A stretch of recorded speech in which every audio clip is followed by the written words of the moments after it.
ما هو الشباب ده مهمش، سيبك من انه فقير، مهمش سياسيا، فين مكانه؟ ما تلاقوهوش.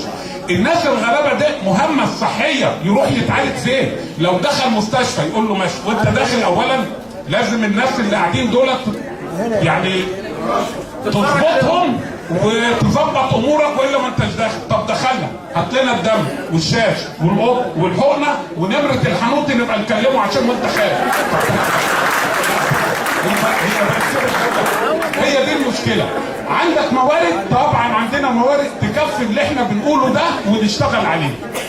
اما يكون عندك 2500 كيلو متر بحر ابيض وبحر احمر، 1400 كيلو متر نهر النيل، 450 كيلو متر اذرع نهر النيل، 10 بحيرات طبيعيه، اكبر بحيره صناعيه في العالم السد العالي 1.5 مليون فدان، وبتستورد سمك نفايات الاسماك من روسيا واوكرانيا ب2.5 مليار دولار سنويا.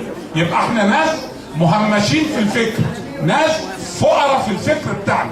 لما نشوف دولة زي المغرب عدد سكانها 22-23 مليون وانت 100، هو عنده 2500 كيلو متر بيصدر سنويا ب2.5 مليار يورو اسماك من عنده.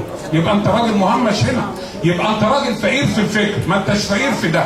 انا مفروض هنا مصر تبقى الوجبه الغذائيه لها يتم تغيير النمط الغذائي للشعب المصري. لو انا عاوز اعمل ده من فول وطعميه لسمك وبطاطس الصبح، يقوم بالنوم وجبه السمك دي اللي هو من 500 ل 600 جرام ما تزيدش عن 6 جنيه. بالمناسبه عملنا دراسه وبعتناها للحكومه دي واللي قبليها واللي قبليها واللي قبليها كده من اول حكومه احمد نظيف.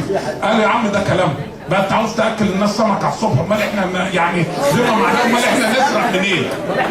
يعني ناكل احنا ايه لما هم ياكلوا الناس دي اسماك الصبحيه؟ ناكل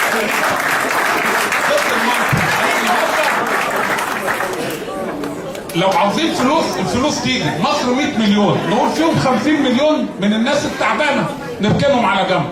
طب ال 50 مليون التانيين لو كل واحد قام من النوم الصبح رمى جنيه في الصندوق، ادي 50 مليون في اليوم، يعني 1.5 مليار في الشهر. يعني اقدر اعمل مجموعه من المشروعات للشباب والصناعات الصغيره ومتناهيه الصغر، كل شهر افتح ب1.5 مليار، مش عاوز حاجه من حد، ويبقى المشروع بتاعه تكلفه.